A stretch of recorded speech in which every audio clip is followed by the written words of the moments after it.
Hi engineers and future engineers, welcome to lecture 39 of DSS series. ఈ రోజు వచ్చి మనము బైనరీ సబ్అరిథమెటిక్ సమ్ అనే ప్రాబ్లమ్ సాల్వ్ చేయబోతున్నాం. ఈ వీడియోని పాజ్ చేసి ప్రాబ్లమ్ స్టేట్మెంట్ని అర్థం చేసుకుని ట్రై చేయండి. ఒక ఇంట్యూషన్కి రండి, దాని వీడియో మొత్తం చూసి నా ఇంట్యూషన్ని అర్థం చేసుకోండి, రెండింటిని మ్యాచ్ చేయండి. మీకు మీరు ఒక సెల్ఫ్ రివ్యూ ఇచ్చుకోండి, మీరు ఏ లెవెల్లో ఉన్నారు, మీకు ఎంత అర్థమవుతుంది, ఎంత అర్థం అవ్వట్లేదు అని. ఓకే, ఫర్ బెటర్ ఎక్స్పీరియన్స్ వీడియోని 1.25లో కానీ 1.5xలో కానీ చూడండి. Okay, let's go in to our tap and let's try to figure out Relangi ఏమో మనకి ఏం చెప్దాం అనుకుంటున్నాడు. ఓకే, మనకి రేలంగి ఏమో ఏమంటున్నాడు అంటే మనకు ఒక అరే ఇవ్వడం జరుగుతుందంట. ఓకే, ఈ అరేలో వచ్చేసి కేవలం మనకి బైనరీ ఎలిమెంట్స్ మాత్రమే ఉంటాయంట. బైనరీ ఎలిమెంట్స్ అంటే ఏంటివి? Either ones or either zeros మాత్రమే ఉంటాయంట. ఓకే, మనకు ఒక సమ్ ఇవ్వడం జరుగుతుందంట. ఓకే, సమ్ వాల్యూ ఇక్కడ 2 ఉంది. ఓకే, మనం ఏం చేయాలంటే find the number of count the number of sub arrays which are possible. Count the number of sub arrays possible to give sum is equal to అంట. అంటే ఎన్ని sub arrays possible sum is equal to ఇవ్వడానికి లెక్క చెప్పురా బాబు అంటాడు. ఇప్పుడు మన కర్తవ్యం ఏంటిది? చిరునవ్వుతో ప్రాబ్లమ్ సాల్వ్ చేయడం. Let's try.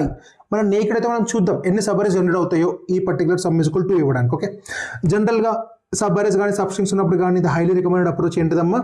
Generating all the sub arrays, generating all the sub arrays. So ఆ ఇంటెన్షన్తో మనం ముందుకు వెళ్దాం. ఫర్ ఎగ్జాంపుల్ ఇక్కడ ఉన్నాం అనుకో, this is one of the possible answers అనమాట. ఓకే, కౌంట్ 1 అంతే, నాకు ఒకటే పాసిబుల్ ఆన్సర్ కనిపిస్తుంది, ఇంకేం కనిపించింది. ఇక్కడ నుంచి కనుక స్టార్ట్ చేస్తాను. ఓకే, కౌంట్ 1 నేను ఇక్కడ నుంచి స్టార్ట్ చేస్తే this is one of the possible answers. Count 2 this is one of the possible answers. Okay, count 3 some is equal 2 ఉంది. ఇక్కడ నుంచి స్టార్ట్ చేస్తాను. This is one of the possible answers. Count 4 this is one of the possible answers. Wow, count 5 ఇక్కడ నుంచి start చేస్తే this is one of the possible answer. Count 6 this is one of the possible answers. Count 7 wow వరే వా. ఇక్కడ నుంచి start చేస్తే నాకు answer దొరకలేదు. సో మనం కనుక ఈ పర్టికులర్ ఎలిమెంట్స్కి ఇండెక్సింగ్ ఇచ్చుకుంటే, ఇండెక్సింగ్ అంటే ఏంటిదమ్మా మీకు తెలుసు అనుకుంటే 0 1 2 3 4 5 ఇండెక్సింగ్ ఇచ్చుకుంటే ఫస్ట్ మనం కౌంట్ చేద్దాం what are the sub arrays that possible అనమాట. సో 0 నుంచి 3 this one of the possible sub array. దాని తర్వాత 1 నుంచి 4 పాసిబుల్ సబ్ అరే, 1 నుంచి 5 పాసిబుల్ సబ్ అరే, దాని తర్వాత 2 నుంచి 4 పాసిబుల్ సబ్ అరే, 2 నుంచి 5 పాసిబుల్ సబ్ అరే, దాని తర్వాత 3 నుంచి 5 one of the possible sub arrays, 3 నుంచి 4 these are 1 2 3 4 5 6 7 these are the 7 possible arrays to get a sum is equal to 2. So ఇవన్నీ పాసిబుల్ సబ్ అరేస్ అన్నమాట. Left index right index, left index right index. Okay, perfect.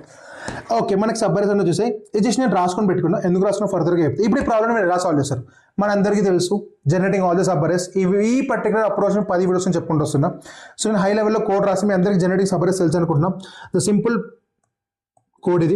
మనం మన for లూప్ని మొదలెట్టాలి. i is equal to 0 నుంచి దీన్ని n వరకు తీసుకొని వెళ్ళాలి. ఓకే, మనకి బయట కౌంట్ ఈజ్ ఈక్వల్ టు 0 ఒక వాల్యూ తీసుకోండి 0 అని. మనం ప్రతిసారి మన goal some is equal to, so మనం ఇక్కడ ఏమైనా గోల్ అనుకుందాం. Okay, goal is equal to 0 ఎందుకంటే ప్రతిసారి మనం ఫ్రెష్గా కౌంట్ చేస్తాం కాబట్టి సబ్ అరేస్ ఒక సమ్ని, సో దానికి గోల్ అనుకుందాం, జస్ట్ రాయడానికి గోల్ అనుకుందాం. సో ఫర్ బెటర్ అండర్స్టాండింగ్ మీరు ఏం చేయాలంటే దీన్ని గోల్ అనుకోండి, మనం సమ్ని క్యాలిక్యులేట్ చేస్తున్నాం అనుకోండి. Sum is equal to 0. Okay, ఇప్పుడు ఏం చేస్తాం మనం? For j is equal to ఐతో మొదలెట్టి n వరకు వెళ్తాం. మనం కూడా n అంటే ఏంటిది? Length of an array. ఏం చేస్తాం? Sum plus r is equal to array of j అంటాం. If sum equal to goal అయితే ఏం చేయాలి మనం? పద్ధతిగా మన కౌంట్ని ఇంక్రీజ్ చేయాలి. ఓకే, కౌంట్ని ఇంక్రీజ్ చేస్తున్నా, కౌంట్ ప్లస్ ప్లస్ బాగుంది. If by any chance if sum is greater than goal, అప్పుడు ఏం చేయాలి? బ్రేక్ చేయాలి. ఇప్పుడు జనరల్గా మనం ఎప్పుడైనా ఈ కండిషన్ ఇక్కడ రాయాలి, ఎందుకంటే మనం ఎప్పుడైనా ఈ కంపిటీషన్ వేస్ట్ అయిపోద్ది కాబట్టి, ఎప్పుడైనా ఈ కండిషన్ ఇక్కడికి రాయాలి. ఇది అర్థం అవ్వలేదు అంటే బట్టి కొడుతున్నాడు, ఇక్కడ ఆపే వీడియో చూడటం, మళ్ళీ రీథింక్ చేయి. ఇక్కడ ఈ స్టేట్మెంట్ ఇక్కడ రాయొచ్చు అని చెప్పినప్పుడు నీకు అర్థమైంది అంటే దాని అర్థం you're trying to think of a solution properly అని అర్థం అనమాట. ఓకే, సో నువ్వు బట్టి కొట్టలేదు, అర్థం చేసుకొని ట్రై చేస్తున్న అర్థం. ఓకే, సో దీన్ని బ్రేక్ చేసిన తర్వాత సింపుల్గా ఈ పర్టికులర్ కౌంట్ని రిటర్న్ చేసి this will be your final answer. And this is the approach to solve this particular problem. అందరికీ తెలిసింది, చాలా సింపుల్ ప్రాబ్లమ్ స్టేట్మెంట్ ఇది అండ్ సింపుల్ సొల్యూషనింగ్ కూడా. సో టైం కాంప్లెక్సిటీ గురించి కనుక మనం చర్చిస్తే ఇక్కడ బిగ్ ఆఫ్ n వచ్చేసి దీని time complexity, big of n వచ్చేసి దీని టైం కాంప్లెక్సిటీ, రెండు టైం కాంప్లెక్సిటీ కలిపితే బిగ్ ఆఫ్ n స్క్వేర్ అవుతుంది. ఎందుకంటే i ఈజ్ ఈక్వల్ టు 0 ఉన్నప్పుడు j వాల్యూ i నుంచి n వరకు వెళ్తుంది. i ఈజ్ ఈక్వల్ టు 1 ఉన్నప్పుడు లైక్ 0 నుంచి j వాల్యూ 1 నుంచి n వరకు వెళ్తుంది. సో i 0 అంటే 0 నుంచి n, i 1 అంటే 1 నుంచి n. So inner for loop ఏదైతే ఉందో outer for loop పైన బీభత్సంగా డిపెండెన్స్ క్రియేట్ చేసుకుంటుంది. అందుకని big of n square will be the time complexity to solve this particular problem. ఇప్పుడు కనుక మనం స్పేస్ కాంప్లెక్సిటీ గురించి చర్చించడం జరుగుతుంది, ఎటువంటి ఎక్స్ట్రా స్పేస్ తీసుకోవట్లేదు కాబట్టి the space completed to solve this particular problem is big of 1. That is all about this particular brute force approach. కానీ ఇక్కడ మన ఇంటర్వ్యూ చెప్పినప్పుడు ఇంటర్వ్యూ ఏమనంటే బ్రో బాగానే చెప్పావు, దీన్ని కొంచెం తగ్గించావు టైం కాంప్లికేషన్ అంటే అప్పుడు మనం ఏం చేస్తాం, ఒక బెటర్ అప్రోచ్ ఆలోచన ట్రై చేస్తాం. ఇక్కడ బెటర్ అప్రోచ్ ఏంటంటే మనం దీన్ని ఈ ప్రిఫిక్స్ సమ్ అనే ఒక పర్టికులర్ కాన్సెప్ట్ తోటి, ప్రిఫిక్స్ సమ్ అనే ఒక పర్టికులర్ ప్యాటర్న్ తోని పర్టికులర్ ప్రాబ్లమ్ సాల్వ్ చేయొచ్చు. కానీ నేను ఇప్పటివరకు మీకు ప్రిఫిక్స్ సమ్ అనే పర్టికులర్ అప్రోచ్ ఎక్స్ప్లెయిన్ చేయలేదు కాబట్టి ఇక్కడ నేను బెటర్ అప్రోచ్ స్కిప్ చేయడం జరుగుతున్నది. కానీ మీకు ఆప్టిమల్ అప్రోచ్ ఎక్స్ప్లెయిన్ చేస్తే that is nothing but applying the sliding window. ఎందుకు కూడా ఇక్కడ స్లైడింగ్ విండో అప్రోచ్ చేయాలి అంటే సింపుల్, మీరు కనుక స్లైడింగ్ విండో సిరీస్ని స్టార్టింగ్ నుంచి ఫాలో అయినట్లయితే ఇక్కడ నేను ఏం చెప్తున్నా, ఇక్కడ ఒక సబ్బరీ ఇవ్వడం జరిగింది, ఒక కండిషన్ ఇవ్వడం జరిగింది. సో ఏం చేయాలి, ఆ subarray with a condition always sliding window will try to put ఏళ్ళు కాళ్ళు తల ఏదో పెట్టి ట్రై చేస్తుంది. సో ఆ పర్టికులర్ అప్రోచ్ని వాడి ఈ పర్టికులర్ ప్రాబ్లమ్ సాల్వ్ చేయడానికి ట్రై చేద్దాం. Okay fine. So let's go. First నేను ఇక్కడ ఈ జనరేట్ చేసుకున్న సబ్బరీస్ ఏవైతే ఉన్నాయో వాటిని ఏదో ఒకసారి నాతో పాటు కింది పేజీ కూడా తీసుకుని వెళ్తాం. నాతో ఉంచుకుందాం అనుకుంటున్నా వీటిని. సో వీటిని కింద తీసుకుని వెళ్తాం. Okay fine, very good Bharat, very good. Okay fine. ఇప్పుడు ఏం చేస్తానంటే మన అందరికి స్లైడింగ్ విండో అప్రోచ్ తెలుసు అని అనుకుంటున్నాను. నేను తెలియకపోతే నా ప్రీవియస్ వీడియోస్ చూడండి ఫర్ బెటర్ అండర్స్టాండింగ్. నేను తెలుసు అనుకుంటే ఒక స్టెప్ ముందుకు వెళ్తున్నాం. మనం ఏం చేస్తాం, దీన్ని లెఫ్ట్ పాయింటర్ అనుకుంటాం, దీన్ని మనం రైట్ పాయింటర్ అనుకుంటాం, సమ్ ఈజ్ ఈక్వల్ టు 0 అనుకుంటాం, కౌంట్ ఈజ్ ఈక్వల్ టు 0 అనుకుంటాం. Perfect. Now let's try to figure out మనకి ఏం కావాలి. goal is equal to 2 అంటే we need to figure out all the subarrays where goal is equal to 2. So మనం some తీసుకున్నాం, count తీసుకున్నాం. First ఏమవుద్ది, ఈ పర్టికులర్ ఆర్ ఈ పర్టికులర్ ఇండెక్స్ని పాయింట్ చేస్తుంది. ఇండెక్స్ అంటే 0 1 2 3 4 5. ఓకే ఈ పర్టికులర్ ఇండెక్స్ని పాయింట్ చేస్తుంది. సమ్కి ఈ ఆర్ ఇండెక్స్ ఉన్న వాల్యూని యాడ్ చేసుకున్నప్పుడు ఏమవుద్ది, 0 + 1 1 అవుతుంది. Is 1 is equal to goal కాదు. సో నా కౌంట్ వాల్యూ ఇంక్రీజ్ అవ్వదు. పర్ఫెక్ట్. నేను మళ్ళీ ఒక స్టెప్ ముందుకు వెళ్తాను. ముందుకెళ్ళినప్పుడు ఏమవుద్ది, ఇప్పుడు ఆర్ 0ని పాయింట్ చేస్తుంది. సో 1 + 0 వేస్తే ఎంత అవుద్ది, 1 అవుద్ది. So perfect. నా సమ్ కోల్కి ఈక్వల్ అవుతుందో అవ్వట్లేదు. ఫైన్. మళ్ళీ నెక్స్ట్ ఏం చేస్తాను, నేను మళ్ళీ ఒక స్టెప్ ముందుకెళ్తాను. మళ్ళీ ముందుకెళ్తే ఇక్కడ ఎంత 0. సో మళ్ళీ నా ఆన్సర్కి 0 యాడ్ చేస్తా. ఏమైనా మారుద్దో మారదు, 1 మాత్రమే ఉంటుంది. ఫైన్. నేను నెక్స్ట్ ఏం చేస్తున్నా, మళ్ళీ నా రైట్ పాయింటర్ ముందు తీసుకొని వెళ్తున్నా. ఎప్పుడైతే నేను నా రైట్ పాయింటర్ ముందు తీసుకెళ్తున్నాను, ఇప్పుడు మాకు 1 వచ్చింది. సో 1 + 1 నాకు ఆల్రెడీ 1 ఉంది. రైట్ పాయింటర్ ఇంకో 1 ఇస్తుంది. 1 + 1 ఎంత అవుద్ది, 2 అవుతుంది. పర్ఫెక్ట్. ఇప్పుడు ఏమైంది, this sum is equal to my goal. అంటే అర్థం ఏంటిది, this is one of a valid substring, sorry subarray. This one of a valid subarray. Index 0 నుంచి మొదలు ఇండెక్స్ 3 దగ్గర అవుతుంది. ఇండెక్స్ 0 నుంచి మొదలు index 3. Perfect. We have received one of the valid subarrays. So count variable నేను 1గా update చేసుకుంటాను. Perfect, very good Bharat. ఇప్పుడు రైట్ పాయింటర్ మళ్ళీ ఒక స్టెప్ ముందు తీసుకెళ్తాం. ఎప్పుడైతే మనం రైట్ పాయింటర్ ఒక స్టెప్ ముందు తీసుకెళ్తాం అప్పుడు ఏమవుద్ది, మన సమ్ వాల్యూ ఇంక్రీజ్ అవుతుంది. మన సమ్ వాల్యూ ఎంత అవుతుంది, ఇప్పుడు 3 అవుద్ది. ఎప్పుడైతే సమ్ వాల్యూ 3 అయింది అప్పుడు ఏమైంది, this is not a valid window. ఈ విండో వ్యాలిడ్ కాదు కాబట్టి లెఫ్ట్ పాయింటర్ ఏం చేస్తుంది, రైట్ పాయింటర్ వ్యాలిడ్ ఒక విండోని అన్వాలిడ్ చేసింది కాబట్టి, ఇన్వాలిడ్ చేసింది కాబట్టి ఈ లెఫ్ట్ పాయింటర్ ఇప్పుడు ఈ విండోని వ్యాలిడ్ చేయడానికి ఒక స్టెప్ ముందుకు వెళ్తుంది. ఎలా వెళ్తుంది, ఫస్ట్ ఈ పర్టికులర్ ఇండెక్స్లో ఈ లెఫ్ట్ పాయింటర్ యొక్క ఇండెక్స్ ఎంతైతే వాల్యూ ఉందో వాల్యూని తగ్గిస్తుంది. ఎంత ఉంది, 1 ఉంది. సో 3 - 1 ఎంత 2. ఇప్పుడు మళ్ళీ విండో వ్యాలిడ్ అయిపోయింది. ఎలా అయిపోయింది, లెఫ్ట్ పాయింటర్ దీన్ని తగ్గించేసి ఒక స్టెప్ ముందుకు వెళ్తుంది. పర్ఫెక్ట్, విండో వ్యాలిడ్ అయిపోయింది. సో ఇక్కడ ఏమవుతుంది, మళ్ళీ ఈ విండో కంపారిజన్ చేసుకుంటా, సమ్ టు గోల్ టు అంటే this one of the valid Windows. నేను ఏం చేస్తున్నా, కౌంట్ వాల్యూ ఇంక్రీజ్ చేసుకుని 2 చేసుకుంటా. పర్ఫెక్ట్. ఇదేం విండో 1 నుంచి 4. పర్ఫెక్ట్, దొరికేసింది మనకి. ఈ విండో దొరికేసింది ఆన్సర్లో. Very good. మళ్ళీ ఏం చేస్తాం, మళ్ళీ మన రైట్ పాయింటర్ ముందుకు మూవ్ చేస్తాం. ఎప్పుడైతే మళ్ళీ మన రైట్ పాయింటర్ ముందుకు మూవ్ చేస్తామో మళ్ళీ చెక్ చేస్తాం. 0 ఉంది, 0 యాడ్ చేస్తే 2 ఉంటుంది. సమ్లో ఎటువంటి ఇంప్రూవ్మెంట్ జరగట్లేదు. ఇది వ్యాలిడ్ విండోనే కాదా అని చెక్ చేస్తాం. This is valid window. So left pointer ఎటువంటి యాక్షన్స్ తీసుకోదు. మళ్ళీ సమ్ ఇంకా గోల్ కలుస్తున్నాయి కూడా మనం ఏం చేస్తాం, మళ్ళీ మనం పర్టికులర్ కౌంట్ వేరియబుల్ని ఇంక్రీజ్ చేసుకుంటాం. ఇప్పుడు దీని వాల్యూ 3 అవుతుంది. అంటే ఇప్పుడు ఏదైంది, 1 నుంచి 5, ఇది 1 నుంచి 5 వరకు వెళ్తుంది. సో 1 నుంచి 5 మనకి ఈ పర్టికులర్ సబ్స్ట్రింగ్ కూడా వచ్చేసింది, సబ్బరీ కూడా వచ్చేసింది. So we have also this particular subarray is also contribute to our answer. Perfect. ఇప్పుడు నేను చేస్తే రైట్ పాయింటర్ స్టెప్ ముందు తీసుకెళ్తా. ఈ రైట్ పాయింటర్ స్టెప్ ముందు తీసుకెళ్తే ఏమవుతుంది, మనకు అర్థమైపోతుంది అరే ఇండెక్స్ ఆఫ్ 1 లైక్ అరే అయిపోయింది అని అర్థమైపోతుంది. సో అట్ ద ఎండ్ ఈ పర్టికులర్ అరే మొత్తం ఇటరేట్ చేసేస్తాం మనం. కానీ మనకు వచ్చిన ఆన్సర్ ఎంత 3, కానీ మనకు కావాల్సిన ఆన్సర్ ఎంత 7. సో ఎక్కడో స్లైడింగ్ విండో అప్రోచ్ ప్రాబ్లం ఈ ప్రాబ్లం సాల్వ్ అయిపోతుంది. ఎందుకంటే ఆలోచి మనం ఏం చేస్తున్నాం, జనరల్గా మనం కనుక ఒక బ్రూట్ ఫోర్స్ అప్రోచ్ గురించి మాట్లాడుకుంటే మనం ఇక్కడ ఏం చేస్తున్నాం, అన్ని సబ్బరీస్ని జనరేట్ చేసి ఆ సబ్బరీస్లో ఎన్ని సబ్బరీస్ అయితే మనకి ఈ పర్టికులర్ కండిషన్ని సాటిస్ఫై అవుతున్నాయో ఆ సబ్బరీస్ అన్నింటినీ యాడ్ చేసుకుంటున్నాం కదా.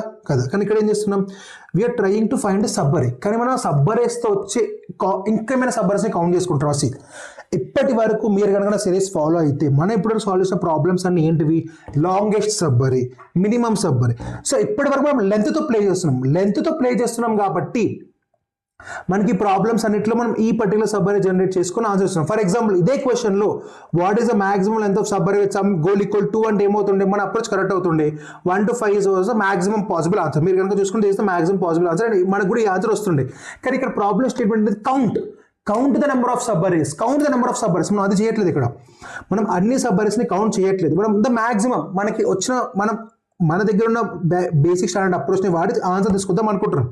కానీ ఇక్కడ ఏమవుతుంది, లెఫ్ట్ ఇక్కడ ఆగిపోవడం వల్ల ఈ పాయింట్ నుంచి ఫామ్ అయ్యే సబ్ అరేస్, ఈ పాయింట్ నుంచి ఫామ్ అయ్యే సబ్ అరేస్ మిస్ అయిపోతున్నాయి. ఈ సబ్ అరేస్ మిస్ అయిపోతున్నాయి కాబట్టి మనకు ఆన్సర్ దొరకట్లేదు ఇక్కడ.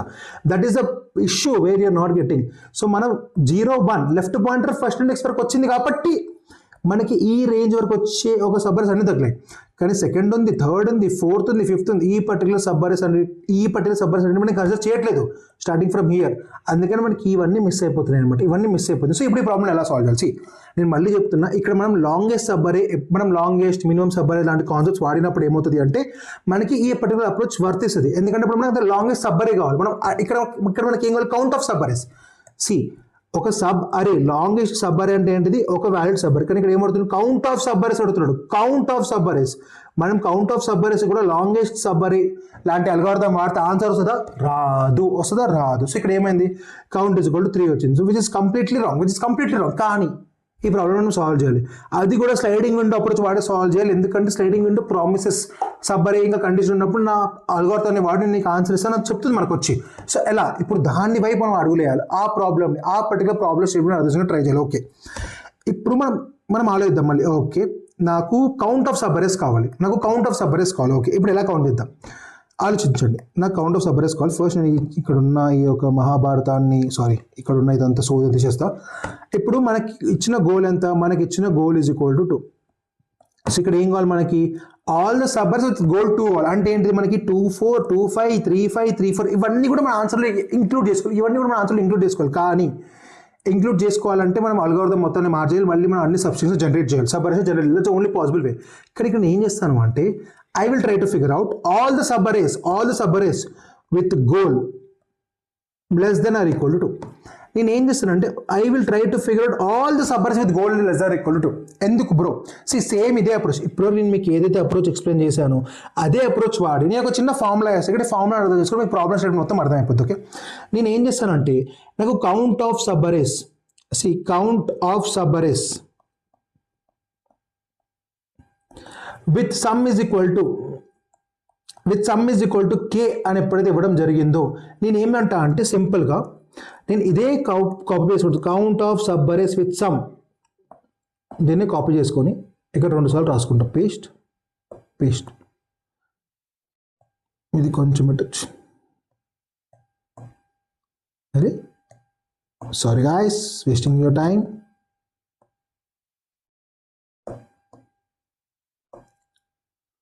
Perfect. Count of sub arrays of sum equal to k, like ఇక్కడ వచ్చేసి నేను with sum less than or equal to k and sum less than or equal to k minus 1. నేను ఏం చేశానంటే నాకు ఎప్పుడైతే ఒక ప్రాబ్లమ్ స్టేట్మెంట్లో count of sub arrays with sum is equal to k అప్పుడు ఏం చేస్తానంటే count of sub arrays with sum less than or equal to k minus count of sub arrays with sum less than or equal to k minus 1 చేస్తాం. ఎందుకు ఇప్పుడు ఇక్కడ ఏం చేయని try చేస్తున్నావు, ఇది చేసే ఆన్సర్ ఎందుకు వస్తుంది క్వశ్చన్ నీ బ్రెయిన్లో ఉంటే నా ఇంట్యూషన్ ఇవ్వను. ఓకేనా, ఇప్పుడు సింపుల్ అండి చూడండి. ఇప్పుడు నేను n ఈజ్ ఈక్వల్ టు 5 అంటున్నాను. Okay, n is equal to 5. Okay, నేను ఏం చేస్తాను అంటే I will try to count అనమాట. ఓకే, నేను ఏం చేస్తానంటే ఇప్పుడు మన అందరికి న్యాచురల్ నెంబర్స్ కావాలి. Some of natural numbers still 5, some of natural numbers still 4 అంటే మనం ఈజీగా చెప్పేస్తావునా. నేను ఏమంటున్నా అంటే సింపుల్గా some of natural numbers of n అనేది మీరు చెప్పేస్తాను. ఫర్ ఎగ్జాంపుల్ 5 అడుగుతున్నాం. Some of natural numbers of 5 ఎంత, 1 + 2 + 3 + 4 + 5. ఇప్పుడు వాల్యూ ఎంత అయింది, 4, 5, 6, 7, 8, 9, 10 + 5, 15. So some of natural numbers of first 5 ఎంత, 15. ఇప్పుడు నేను ఏం అడుగుతున్నా అంటే మిమ్మల్ని some of natural numbers for 4 అడుగుతాం. ఇప్పుడు దీన్ని ఇది ఎలా కౌంట్ చేస్తారు మీరు, 1 + 2 + 3 + 4 అంతే కదా. 4 + 3 + 2 + 1 ఎంత, 10. సో ఇక్కడ నేను ఏం చేస్తున్నా అంటే ఇప్పుడు చూడండి, నాకు some of natural numbers of 5 కావాలి, ఇంకా నేను 4 కావాలంటారా. ఇప్పుడు ఇక్కడ చూడండి, మీరు ఇక్కడ చిన్న కొంచెం ఆలోచించండి. నేను ఎప్పుడైతే 15 - 10 చేస్తానో, 15 - 10 చేసినప్పుడు నాకు ఏం మిగులుద్ది, the only element of n మిగులుద్ది. సి నేను మంచిగా చెప్పలేదు అనుకుంటే మళ్ళీ ట్రై చూడండి. నాకు కే వాల్యూ కావాలి బ్రో. నేను ఏం చేస్తున్నా అంటే less than or equal to k figure out చేస్తా, దాని నుంచి minus less than or equal to k minus 1 చేస్తా. ఇక్కడ ఏమవుతుంది అంటే ఈ కే అనే ఆన్సర్ ఏదైతే ఉందో ఈ కే అనే ఆన్సర్లో 1 2 3 4 5 అనే ఆన్సర్లో ఇక్కడ less than equal to K calculation మనకి ఈ ఆన్సర్ వచ్చింది 1 2 3 4 5. ఇప్పుడు less than or equal to k minus 1 calculation 1 2 3 4 వచ్చింది అనుకో, ఇది ఇది ఇది ఇది ఇది ఇది ఇది కొట్టేసి ఏమవుతుంది లాస్ట్కి నీకు కే మిగులుద్ది, కే మిగులుద్ది. నువ్వు less than or equal to k నుంచి less than or equal to k minus 1 తీస్తే నీకు ఏ మిగులుద్ది, కే మిగులుద్ది. That is the intuition, that is the intuition. ఇక్కడ బహుశా బాగా చెప్పలేకపోయానేమో, అదే చెప్తున్నారు. మళ్ళీ చూడండి, less than or equal to k calculate చేస్తున్నా, less than or equal to k minus 1 calculate చేస్తున్నా.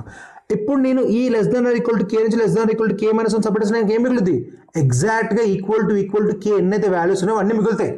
So that is the intuition to solve this particular problem. మీకు అర్థమైంది అనుకుంటే, అర్థం అవ్వకపోతే ఒకసారి పెన్ అండ్ పేపర్ పెట్టడం మీకు అర్థమైపోద్ది. The whole intuition is try to figure out all the values less or equal to k, try to figure out all the values less or equal to k minus 1. ఈ రెండింటి separate చేసామనుకోండి ఎగ్జాక్ట్గా ఆ కే ఎలిమెంట్లో ఎన్ని values ఉన్నాయో ఆ values మిగిలిపోతాయి అనమాట. That is the intuition to solve this particular problem. So ఇప్పుడు మనం ఈ పర్టికులర్ ప్రాబ్లమ్ని మళ్ళీ సాల్వ్ చేయడం ట్రై చేద్దాం for better understanding. Okay, I will try all my efforts to make sure you understand this problem to the best, but yeah, let's figure out. See, same approach లో ఎటువంటి మార్పు లేదు. ఓకేనా, approach ఎటువంటి మార్పు లేదు. ఓకే, సో నేను ఇక్కడ డైరెక్ట్గా మీకు ఎక్స్ప్లెయిన్ చేయడం మొదలుతుంది. మళ్ళీ మీరు ఇదే చేయండి, లెఫ్ట్ పాయింటర్ రైట్ పాయింటర్. ఇక్కడ చిన్న చిన్న ట్విస్ట్లతో పాటు ప్రాబ్లం ముందుకు వెళ్తుంది. Stick to me, I will try to make sure you understand the problem very well. Okay, some equal to 0, count equal to 0. ఇక్కడ మనకి ఏం కావాలి, మనకి లాంగెస్ట్ సబ్బరెస్ కాదు, మనకి కౌంట్ ఆఫ్ సబ్బరెస్ కావాలి. మనకి ఏం కావాలి, కౌంట్ ఆఫ్ సబ్బరెస్, అంటే మనం అన్ని సబ్బరెస్ని కౌంట్ చేసుకుంటూ వెళ్ళిపోవాలి. Okay, so stick to me, I will try to make sure understand the problem. ఇప్పుడు గోల్ ఉంది, గోల్ ఈజ్ ఈక్వల్ టు 2 ఇచ్చాడు. Okay, perfect. సో ఇనిషియల్గా రైట్ 1ని పాయింట్ చేస్తుంది. సో ఇప్పుడు సమ్ ఈక్వల్ టు 1 అవుద్ది, ఎందుకంటే రైట్ ఎలిమెంట్ సమ్ 1 అవుతుంది. ఇప్పుడు ఏమవుద్ది, మనం sum is less than or equal to k అనే పర్టికులర్ ప్రాబ్లమ్ని సాల్వ్ చేస్తుంటే sum is less or equal to goal, k value ఎంత 2, 1 is less than or equal to true of also true. So ఏం చేస్తామంటే కౌంట్ని 1తో ఇంక్రీజ్ చేస్తాం, కౌంట్ని 1తో ఇంక్రీజ్ చేస్తాం. Okay, perfect. ఇది 1 is less than or equal to కరెక్టే, కౌంట్ని 1తో ఇంక్రీజ్ చేసుకుని బాగుంది. నెక్స్ట్ చేస్తుంటే రైట్ పాయింటర్ ముందు మూవ్ చేస్తాం. ఇప్పుడు మళ్ళీ దీన్ని కూడా యాడ్ చేస్తాం. దీన్ని యాడ్ చేసిన వాల్యూ ఎంత అవుతుంది, సమ్ వాల్యూ ఇంక్రీజ్ అవుతుంది, 0 అవుతుంది. కానీ ఇక్కడ నేను ఏం చేస్తా, ఇప్పుడు 1 is less than or equal to this also value window ఉన్న సమ్ని కౌంట్ని కనుక 1 + 1 2 చేశానంటే ఇక్కడ మళ్ళీ మనం పప్పులో కాలేసినట్టు, ఎందుకో చెప్తానండి. ఇనిషియల్గా మన కౌంట్ 1 ఉంది. ఓకే, ఇప్పుడు మీరు ఆలోచించండి, మనము ఇక్కడ ఉన్నాం, మనకి ఏం కావాలి, కౌంట్ ఆఫ్ సబ్బరేస్ కావాలి. అప్పుడు ఏమవుద్ది, this is an individual subarray and ఎప్పుడైతే దీంతో కలుస్తుందో ఇంకొక సబ్బరే ఫామ్ అవుతుంది. సో ఇక్కడ మీరు ఆలోచించండి. సి మన ఆన్సర్లో 1 ఇండివిజువల్గా మన ఆన్సర్ని కాంట్రిబ్యూట్ చేయొచ్చు, 0 ఇండివిజువల్ కాంట్రిబ్యూట్ చేయొచ్చు, 1 ఇంకా 0 కలిపి కాంట్రిబ్యూట్ చేయొచ్చు. సో ఈ 3 కేసుని మనం కన్సిడర్ చేయాలి. సో ఏమవుద్ది, మీరు ఎప్పుడైతే ఒక పాయింట్ దగ్గర నిలబడ్డారో వాటి ప్రీవియస్ ఎలిమెంట్స్ కూడా కన్సిడర్ చేసుకోవాలి, ఎందుకంటే దట్ ఈస్ ఆల్సో పాసిబుల్. అది కూడా మనకు పాసిబుల్ ఆన్సర్ కాంట్రిబ్యూట్ చేస్తుంది కాబట్టి అది కూడా మన పాసిబుల్ ఆన్సర్ కాంట్రిబ్యూట్ చేస్తుంది. ఎందుకంటే ఇక్కడ మనం ఇంకేం చేయాలి, కౌంట్ ఆల్ ద సబ్బరేస్. మీరు 0 దగ్గర నిలబడ్డప్పుడు కేవలం దీన్ని మాత్రమే కౌంట్ చేసుకుంటే మీరు ఏమవుతుంది, అప్పుడు ఈ 0 సబ్బరే ఫామ్ అవుతుంది. కానీ 1 0 సబ్బరే కూడా పాసిబిలిటీ ఉంది కదా, ఇది కూడా ఒక పాసిబుల్ ఆన్సరే కదా, దీన్ని ఎందుకు మిస్ చేసుకుంటున్నారు. అది కూడా less than or equal to 2 sum ఇస్తుంది కదా, ఎందుకు దాన్ని వదిలేసుకుంటున్నాం. మరి ఇప్పుడు మనం ఇందరికి కౌంట్ 1 చేసామంటే దీని వరకు, అది దీని వరకు మాత్రమే, that is the difference. That's a minute difference that you to understand. So ఇక్కడ ఏం చేయాలి, all the subarrays possible from this point add చేయాలి. అది ఎలా యాడ్ చేయొచ్చు, సింపుల్గా రైట్ మైనస్ లెఫ్ట్ + 1. సో సింపుల్గా మళ్ళీ ఇక్కడ నేను 2 యాడ్ చేస్తాను, కౌంట్ 3 అయిపోతుంది. సో ఇప్పుడు మనం ఎన్ని సబ్బరేస్ ఎన్కౌంటర్ చేసినట్టు, 1 subarray, 0 subarray, 1 0 subarray. All these 3 subarrays are possible where sum is less than or equal to, అవునా కాదా, అవును. అందుకనే అన్నింటినీ కౌంట్ చేస్తున్నా. ఓకే, మళ్ళీ రైట్ పాయింటర్ ఏం చేస్తే ఇది కూడా వ్యాలిడ్ సబ్బరేనే కాబట్టి రైట్ పాయింటర్ ముందు వేస్తాం. మళ్ళీ నాకు R0 వచ్చింది. సో మళ్ళీ ఏమవుతుంది, సమ్ వాల్యూ ఇంక్రీజ్ అవుతుంది 1 దగ్గర ఉంటుంది. ఇప్పుడు నువ్వు మళ్ళీ ఏం చేస్తావు, దీనికి మళ్ళీ +1 చేసినప్పుడు పప్పులో కలుస్తున్నాను. ఎందుకు కలుస్తున్నాను చెప్తున్నాను. నేను అన్ని సబ్బరేస్ని కౌంట్ చేయాలి, కానీ నేను మాన్యువల్ కౌంట్ చేసిన టైం చాలా పెరిగిపోతుంది, బిగ్ ఆఫ్ ఎన్స్ టైం కాంప్లీట్ వస్తుంది కలుగుతుంది. అందుకని నేను చేస్తున్నా, ఓకే ఇప్పుడు మన దగ్గర 1 ఉంది, 0 ఉంది, 1 0 ఉంది. ఇప్పుడు మనం ఎక్కడ ఉన్నాం, మళ్ళీ 0 దగ్గర ఉన్నాం. నేను 0 ఒకదానే తీసుకోవచ్చు, కాకపోతే నా ప్రీవియస్ ఎలిమెంట్స్ కూడా కాంట్రిబ్యూట్ చేయొచ్చు ఆన్సర్ కింద. నా ప్రీవియస్ ఎలిమెంట్స్ కూడా కాంట్రిబ్యూట్ చేయొచ్చు. ఏం చేస్తున్నా, 0 0 తీసుకుంటున్నా, 1 0 0. సో ఏం చేస్తున్నా, నేను ఈ పాయింట్ దగ్గర నిలబడితే this is one of the possible subarray, where sum is less than or equal to k, అందుకని ఇక్కడ ఏమవుతుంది, రైట్ మైనస్ లెఫ్ట్ + 1 అంటే 3. సో ఈ 3కి కాస్త 3 యాడ్ అవుతుంది, ఆన్సర్ ఏమవుతుంది, ఇక్కడ మొత్తం తీసేసి ఇక్కడ 6 will be the new answer. Perfect. నేను మళ్ళీ ఏం చేస్తాను, రైట్ పాయింటర్ ముందు మూవ్ చేస్తాను. ఎప్పుడైతే నేను రైట్ పాయింటర్ ముందు మూవ్ చేస్తున్నప్పుడు ఏమవుతుంది, సమ్ వాల్యూ 2 అవుతుంది, సమ్ వాల్యూ ఎంత అవుతుంది, 2 అవుతుంది. పర్ఫెక్ట్. 2 అయినప్పుడు అంటే అర్థం ఏంటి, వ్యాలిడ్ ఉంటుంది. సో ఇక్కడ అర్థం ఏంటిది, మనకి sum less than or equal to k కావాలి, less than equal to. So ఇప్పుడు this is possible answer and this can also make a possible answer, this can also make a possible answer, this can also make a possible. ఎందుకంటే మనం మనం is equal to వరకు వెళ్ళట్లేదు, less than or equal to వరకు వెళ్తున్నాం. అందుకని ఇది ఒక పాసిబిలిటీ, ఇది ఒక పాసిబిలిటీ, ఇది ఒక పాసిబిలిటీ, ఇది ఒక పాసిబిలిటీ, ఇది ఒక పాసిబిలిటీ, ఇది ఒక పాసిబిలిటీ. సో ఇక్కడ ఏమవుద్ది, మళ్ళీ అన్ని సబ్స్టెన్స్ యాడ్ అవుతాయి.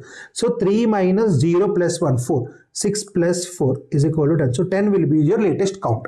ఇప్పుడు మళ్ళీ ఏం చేస్తాను, నేను రైట్ పాయింటర్ ముందు మూవ్ చేస్తాను. ఎప్పుడైతే నేను నా రైట్ పాయింటర్ని ముందు మూవ్ చేసిన సమ్లో 1 యాడ్ చేసుకొని సమ్ వాల్యూ 3 చేస్తున్నప్పుడు ఏమవుద్ది, నా సమ్ గ్రేటర్ దాన్ k అయిపోద్ది. నా సమ్ ఎంత ఉంది, 3 ఉంది, కానీ నా గోల్ ఎంత ఉంది, 2 ఉంది. సో 3 > 2. ఏం చేయాలి అప్పుడు, నేను స్ట్రింగ్ ద విండో. సో నేను కనుక ఈ సబ్బరిని కన్సిడర్ చేసుకుంటే, ఇప్పుడు సబ్బరి ఎట్లా నాకు elements 1, 0, 0, 1, 1. So it's not a valid subarray. అరేన్ వ్యాలిడ్ ఇస్తా. ఫస్ట్ నేను సబ్బరిని వ్యాలిడ్ ఇస్తా. ఏం చేస్తా, ఫస్ట్ ఈ ఎలిమెంట్ తీసేస్తా, ఈ పర్టికులర్ లెఫ్ట్ పాయింట్ ఏదైతే ఎలిమెంట్ పాయింట్ తీసేస్తా. అప్పుడు 3లో నుంచి నేను 1 మైనస్ చేస్తే ఎంత అవుతుంది, దీని వాల్యూ 2 అవుతుంది. మళ్ళీ ఇప్పుడు ఇక్కడ ఇది కొంచెం క్లమ్జీగా ఉంది కదా, దీన్ని తీసేద్దాం. Okay, perfect. ఇప్పుడు నా లెఫ్ట్ పాయింటర్ దీన్ని పాయింట్ చేస్తుంది, మళ్ళీ నా కండిషన్ సాటిస్ఫై అయిపోయింది. సో ఇక్కడ అర్థం ఏంటిది, మళ్ళీ నేను ఈ సబ్బర్స్ అన్నింటినీ కౌంట్ చేసుకుంటాను, మళ్ళీ ఈ సబ్బర్స్ అన్నింటినీ కౌంట్ చేసుకుంటాను. ఎందుకంటే బ్రో ఇందాక కూడా మనం ఇదే పాయింటర్ దగ్గర ఉన్నాము, మనం ఇవన్నీ కౌంట్ చేసుకున్నాం కదా బ్రో అంటే, ఇప్పుడు మనం అన్ని కౌంట్ చేయట్లేదు ఇక్కడ. సో అది అన్ని సబ్బర్స్ కౌంట్ చేసే ప్రాసెస్ అనమాట ఇది. ఓకే, సో మళ్ళీ ఏమవుతుంది, 4 - 1, 4 - 1 3, 3 + 1 4. So 14 will be the latest answer over here. Perfect. మళ్ళీ నేను చేస్తాను, రైట్ పాయింటర్ ముందు మూవ్ చేస్తాను. రైట్ పాయింటర్ ముందు మూవ్ చేసినప్పుడు ఏమవుతుంది, మళ్ళీ 2 + 0 2 వే. సో నా ఆన్సర్ గ్రేటర్ దాన్ k అవ్వట్లేదు, and it is less than or equal to my given goal. So all sub arrays are possible. So ఇక్కడ నుంచి మొదలు ఇవన్నీ పాసిబుల్ అనమాట, పాసిబుల్ ఆన్సర్. సో ఏమైనా 5 - 1, 5 - 1 + 1 అంటే 5, దేనికి 5 యాడ్ చేస్తా. సో 14 + 5 ఎంత, 19. సో మళ్ళీ రైట్ పాయింటర్ ఎప్పుడైతే ముందుకు వెళ్ళిపోతుందో ఇక్కడతో మన అరే ఆగిపోతుంది. సో మనం ఫర్దర్గా ఏమి కౌంట్ చేయము. ఇక్కడ చూసుకుంటే we have figure out there are totally 19 sub arrays with sum less than or equal to 2. మన ఈ పర్టికులర్ సబ్బర్ ఎన్ని సబ్బరేస్ ఉన్నాయి, మొత్తం sum less than equal to 2 అంటే 19 సబ్బరేస్ ఉన్నాయి. 19 సబ్బరేస్ ఇప్పుడు నేను ఏంటో ఏం చేస్తా, sum with less than or equal to 1. ఇప్పుడు నేను less than or equal to 2 counts నాకు ఎన్ని వచ్చాయి, 19 వచ్చాయి. ఇప్పుడు నేను ఏం చేస్తాను, subarrays with less than or equal to 1 చేస్తా. అది కూడా నేను ఇంటరెక్ట్ చేస్తాను మీకోసం, stick to me. Okay, so మనం మళ్ళీ ఏం చేద్దామంటే 1 0 0 1 1 0 ఇదే కదా మన అరే 1 0 0 1 1 0. పర్ఫెక్ట్. సో నేను మళ్ళీ వీటికి ఇండెక్సింగ్ ఇస్తా, 0 1 2 3 4 5. ఇప్పుడు మన k ఎంత, 1. ఇప్పుడు మనకి ఏం కావాలి, sum less than or equal to k - 1. మన k వాల్యూ 2 ఇవ్వడం జరుగుతుంది, k ని 1 చేసుకుందాం. Okay, let's try start. Left pointer, right pointer. ఇప్పుడు మీకు అందరికి తెలిసి అనుకుంటే ఇంకా నేను సమ్ అంత రాని కౌంట్ మాత్రమే రాసుకుంటూ వెళ్ళిపోతాం for understanding of solution. So ఇప్పుడు మన సమ్ 0 రాదు, సమ్ 0 ఉంది. So 0 + 1 1 is answer. So 1 is less than equal to 1 2 కూడా మనం ఏం చేస్తాం, కౌంట్ వాల్యూని 1తో ఇంక్రీజ్ చేసుకుంటాం. అదే లెఫ్ట్ మైనస్ రైట్ + 1 0 - 0 + 1 1. ఇప్పుడు రైట్ ఇది వాల్యూ ఉంటే కూడా నేను ఏం చేస్తాను, రైట్ పాయింటర్ ముందు మూవ్ చేస్తాను. రైట్ పాయింటర్ ముందు మూవ్ చేస్తే ఏమవుద్ది, 0 యాడ్ అవుతుంది. 0 యాడ్ అయ్యడం సమ్లో ఎటువంటి ఇంక్రిమెంట్ ఉండదు, and this is valid scenario కాబట్టి 1 ప్లస్ రైట్ మైనస్ లెఫ్ట్ + 1 1 - 0 + 1 ఎంత 2. So 3 will be my latest answer. నేను మళ్ళీ ఏం చేస్తాను, దీన్ని ముందు మూవ్ చేస్తాను. దీన్ని ఎప్పుడైతే నేను ముందుకు మూవ్ చేస్తానో మళ్ళీ ఏమవుద్ది, ఇది కూడా మళ్ళీ 1 + 0 1 అవుతుంది. So it is also less than equal to k equal to 1. ఇప్పుడు సో 2 - 0 + 1 ఎంత, 3. సో 3 + 3 = 6. పర్ఫెక్ట్. ఇప్పుడు మళ్ళీ నేను ఈ పాయింటర్ ముందు మూవ్ చేస్తాను. ఎప్పుడైతే నేను పాయింటర్ని ముందుకు మూవ్ చేసిన సమ్లో 1 + 1 ఎప్పుడైతే 2 అవుతుందో అప్పుడు ఏమవుతుంది, మన కండిషన్ బ్రీచ్ అవుతుంది. మనకి sum less than equal to 1 కావాలి. ఇక్కడ ఎంత వచ్చింది, 2 వచ్చింది. అర్థం ఏంటిది, మనం మన లెఫ్ట్ పాయింటర్ తగ్గించాలని అర్థం. సో ఏం చేస్తాం, ఫస్ట్ 2లో నుంచి -1 చేస్తాం. 2లో నుంచి -1 చేస్తే ఎంత అవుతుంది, ఈ వాల్యూ 1 అవుతుంది, ఈ వాల్యూ 1 అవుతుంది. లెఫ్ట్ పాయింటర్ ఏమవుతుంది, సరదాగా ఒక అడుగు ముందుకు వెళ్తుంది, ఒక అడుగు లెఫ్ట్ పాయింటర్ ముందుకు వెళ్తుంది. So these are all the possible subarrays with sum equal to 1 అనమాట. 3 - 1 + 1 అండ్ ఎంత, మళ్ళీ 3 6 + 3. ఇక్కడ కనుక మీరు చూసుకుంటే ఇక్కడ మీరు ఒక చిన్న స్టెప్ చూడండి. ఇందాక మనకి ఇక్కడ మనం ఇందాక ఇదే 6 + 3 వేసాం, ఇక్కడ 6 + 4 వేసాం. This the difference. ఇక్కడ మనకి సమ్ ఈజ్ ఈక్వల్ టు 2 వచ్చింది కాబట్టి ఒక అరే పెరిగింది. ఇక్కడ మనం సమ్ ఈజ్ ఈక్వల్ టు 1తో క్యాలిక్యులేట్ చేసాం కాబట్టి ఒక సబ్ అరే తగ్గింది. So this is the difference. So ఇక్కడ 6 + 4 10 వచ్చింది, ఇక్కడ 6 + 3 సో ఆ ఒక్కటి తగ్గింది. This 1 will B contributing answer. This 1 will B contributing to our answer. Stick to me, I will try to make it much better. So ఇప్పుడు మనకు value window దొరికింది. మళ్ళీ రైట్ పాయింటర్ ఏం చేస్తుంది, గెంతులు వేసుకుంటూ ముందుకు వెళ్తుంది. గెంతులు వేసుకుంటూ ముందుకు వెళ్ళగానే ఏమవుద్ది, మళ్ళీ మన సమ్ వాల్యూని ఏం చేస్తుంది, ఇంక్రీజ్ చేస్తుంది. మన వల్ల సమ్ వాల్యూని 2 చేస్తుంది. 2 అవ్వగానే ఏం చెప్తే left pointer it's not a value window, తగ్గించు అంట. అది ఏం చేస్తుంది, ఓకే. ఇప్పుడు లెఫ్ట్ పాయింటర్ ఇక్కడ పాయింట్ చేస్తుంది, ఏం చేస్తుంది, 0 తీసేసి ఒక స్టెప్ ముందుకు వెళ్తుంది. 0 తీసిన వల్ల దానికి వచ్చిన లాభమే ఉండదు. సో అది మళ్ళీ ఒక స్టెప్ ముందుకు వెళ్తుంది. మళ్ళీ 0 గురించి ఒక స్టెప్ ముందుకు వెళ్తుంది. దాంతో ఎటువంటి లాభం రాలేదు దానికి. మళ్ళీ 1 తీసేసి ముందుకు వెళ్తుంది. ఎప్పుడైతే 1 తీసేస్తుందో ఈ సమ్ 2లో నుంచి వెళ్ళిపోయి ఇక్కడ సమ్ వాల్యూ 1 వస్తుంది. ఈ లెఫ్ట్ పాయింటర్ 1 తీసింది కాబట్టి పద్ధతి ఇక్కడికి వెళ్ళిపోతుంది. And this is the place where it lands అనమాట. This is the place where it lands. మళ్ళీ విండో వ్యాలిడ్ అయిపోయింది. సో మళ్ళీ మనం ఏం చేస్తాం, ఇది ఒక వ్యాలిడ్ విండో కాబట్టి 4 - 4 + 1 వాల్యూ ఎంత 1. సో ఈ 9కి +1, 9కి +1 చేస్తే ఎంత వచ్చింది, 10 వచ్చింది. మీరు కనుక పాత అప్రోచ్ చూసుకుంటే ఈ 10కి ఇందాక వచ్చిన మనం మళ్ళీ +4 చేస్తాం, ఎందుకంటే all 4 subarrays are contributing to that. All 4 subarrays are contributing to that. ఇక్కడ ఎవరు కాంట్రిబ్యూట్ చేయట్లేదు, 9 + 1 10. నేను మళ్ళీ ఏం చేస్తాను, నా రైట్ పాయింటర్ ముందు తీసుకెళ్తాను. నా రైట్ పాయింటర్ ముందు తీసుకున్నప్పుడు ఏమవుతుంది, నా రైట్ పాయింటర్ ఇక్కడ పాయింట్ చేస్తుంది. ఇప్పుడు ఏమవుతుంది, మళ్ళీ this is one of a valid answer. This one of a valid answer because sum ఎంత 1. 1 is less than or equal to k, true. So ఇప్పుడు ఏమవుతుంది, 5 - 4 + 1 ఎంత, 5 - 4 1, 1 + 1 2. సో 10కి నేను 2 యాడ్ చేసుకుంటాను. సో నా ఆన్సర్ విల్ బి 12. ఇక్కడ నా ఆన్సర్ విల్ బి 12. సో నేను మళ్ళీ ఏం చేస్తాను, ఈ రైట్ పాయింటర్ ఇక్కడ అయిపోయింది, ఇట్స్ వ్యాలిడ్ స్ట్రింగ్ ని ముందు మూవ్ చేస్తాను. నా రైట్ పాయింటర్ ఆగిపోద్ది. నాకు ఇక్కడ ఆన్సర్ 12 వచ్చింది. ఇక్కడ ఆన్సర్ ఎంత వచ్చింది, 19 వచ్చింది. బేసిక్ మ్యాథ్స్ 19 - 12 ఎంత, 7. So this is how you end up your getting your answer అనమాట. This is the math behind your question. This math behind your problem. మీరు కనుక చూసుకుంటే మనకి 6 వరకు సేమ్ ఆన్సర్స్ వచ్చాయి, ఎందుకంటే అప్పటి వరకు అన్ని subarrays less than or equal to 1 ఉంది, 2 ఉంది. మీరు ఈ పర్టికులర్ ఫార్మాట్ని కంపేర్ చేస్తే ఇక్కడే అర్థమైపోతుంది. ఈ మధ్యలో మనకు ఆన్సర్ వచ్చింది. And I tried my best to explain this particular problem. ఇప్పుడు మనం దీని ఒక కోడ్ రాద్దాం. ఓకే, నేను మీకు అర్థమయ్యేలా చెప్పాను అనుకుంటున్నాను. ఒకసారి కమెంట్స్లో చెప్పండి అర్థమైందో లేదో. అర్థం అవ్వకపోతే ఏముంది, మళ్ళీ వీడియోని రీషూట్ చేద్దాం. ఓకే, సో మీరు ఇక్కడ ఏం చేయండి, left pointer is equal to 0, right pointer is equal to 0, count is equal to 0, some is equal to 0 అని 4 వేరియబుల్ తీసుకోండి. ఓకే, ముచ్చటగా మళ్ళీ ఏం చేయాలి, ఇక్కడ while r is less than s dot length. ఇది స్ట్రింగ్ కాదు, అరే కాబట్టి arr పద్ధతి, arr డాట్ లెంత్. ఓకే, బాగుంది. ఇప్పుడు నెక్స్ట్ ఏం చేయాలి మనము, పద్ధతి మనం first sum is equal to sum plus array of right చేయాలి. రైట్ చేసినప్పుడు ఏం చేయాలి, మళ్ళీ మనము మన వ్యాలిడ్ విండో అయ్యేంత విండో స్ట్రిక్ చేయలేదు, మన అందరూ తెలిసిందే. Sum should be greater than, if sum is greater than k or goal, ఏం చేయాలి, సమ్ని సబ్ట్రాక్ట్ చేసుకుంటూ పోవాలి. Sum is equal to sum minus array of left plus plus. ఎప్పుడైతే వ్యాలిడ్ అయిపోద్ది అప్పుడు ఏం చేయాలి మనం పద్ధతిగా, count is equal to count plus right minus left plus 1 r plus plus. This is a very small piece of code to solve this particular problem. ఇప్పుడు కనుక వచ్చేసి మనం దీని యొక్క టైం కాంప్లెక్సిటీ గురించి మాట్లాడుకున్నట్లయితే, this particular loop will take big of n time complexity. This particular loop will take at max big of n time complexity. కానీ ఇక్కడ big of n square అవ్వదు, ఇది big of n 2n అవుతుంది, ఇది big of 2n అవుతుంది. ఎందుకంటే see it's very simple logic. నేను చాలా వీడియోస్లో చెప్పి మళ్ళీ చెప్తున్నా, ఇట్స్ వెరీ సింపుల్ లాజిక్. ఎందుకంటే మనము r కూడా 0 నుంచి n వరకు ఇటరేట్ చేస్తుంది, లెఫ్ట్ కూడా 0 నుంచి n వరకు ఇటరేట్ చేస్తుంది. అంటే రైట్ మీద లెఫ్ట్ డిపెండ్ అయ్యి లేదు దీని యొక్క ఇంక్రిమెంట్కి. It is individually contributing. మీరు కనుక చూసుకుంటే రైట్ పాయింట్ ఒక్కొక్కడికి ముందుకు వేసుకుంటూ వెళ్తుంది, లెఫ్ట్ పాయింట్ కూడా ఒక్కొక్కడికి ముందుకు వేసుకుంటూ వెళ్తుంది. అది ఓన్లీ n టైమ్స్ వెళ్తున్నాయి. అందుకని big of 2n will be the time complexity to solve this particular problem. Space complexity విషయానికి కోసం ఎటువంటి ఎక్స్ట్రా స్పేస్ వాడలేదు కాబట్టి big of 1 will be the space complexity to solve this particular problem. ఇక్కడ ఒక చిన్న కరెక్షన్, ఇక్కడ ఒక చిన్న సబ్జెక్టివ్ కరెక్షన్ ఏంటంటే, సి ఫర్ ఎగ్జాంపుల్ మనకి గోల్ కనుక 1 ఇచ్చారు అనుకున్నప్పుడు ఏమవుద్ది, గోల్ కనుక 1 ఇచ్చారు అనుకోండి, మనం ఏం చేస్తాం, ఇక్కడ మనం ఏం చేస్తాం, ఈ పర్టికులర్ అప్రోచ్ ఏదైతే ఒక ఫంక్షన్ రాస్తాం, ఏం చేస్తాం, ఫంక్షన్కి ఒక పేరు ఇచ్చుకొని ఫంక్షన్ ఆఫ్ అరే కామా గోల్ ఇస్తాం మైనస్, పర్ఫెక్ట్, అరే కామా గోల్ ఇస్తాం. మళ్ళీ ఏం చేస్తాం, ఫంక్షన్ ఆఫ్ అరే కామా గోల్ -1 ఇస్తాం. బట్ ఈ పర్టికులర్ ఆన్సర్ ఏదో వస్తుందో దాన్ని సపరేట్ చేసి మన ఆన్సర్ కింద కాంట్రిబ్యూట్ చేసుకుంటాం. ఓకే, కానీ ఇక్కడ మీరు ఆలోచించాల్సింది అంటే, ఫర్ ఎగ్జాంపుల్ గోలే 1 ఇచ్చాడు అనుకుందాం. ఓకే, గోలే 1 ఇచ్చాడు, గోల్ 1 ఇచ్చినప్పుడు ఏమవుద్ది, మనం -1 చేసి ఇక్కడ ఏమవుద్ది, లేకపోతే గోలే 0 ఇచ్చాడు అనుకుందాం. ఓకే, ఇక్కడ గోల్ 0 ఇచ్చాడు అనుకుందాం. ఇప్పుడు 0 - 1 ఎంత అవుద్ది, -1 అవుద్ది, -1 అవుద్ది. ఇక్కడ రండి, ఇప్పుడు గోల్ వచ్చేసేమో -1, మన సమ్ ఏమో ఎప్పుడైనా ఎందుకు స్టార్ట్ అవుతుంది, 0తో స్టార్ట్ అవుతుంది. సో ఇక్కడ ఏమవుద్ది sum is always greater than minus. So 0 is greater than -1, 0 is greater than -1. So ఏమవుతుంది, while loop n times execute అయిపోయి మనకి ఇక్కడ నుంచి array index out of bound exception వస్తుంది. Array index out of bound exception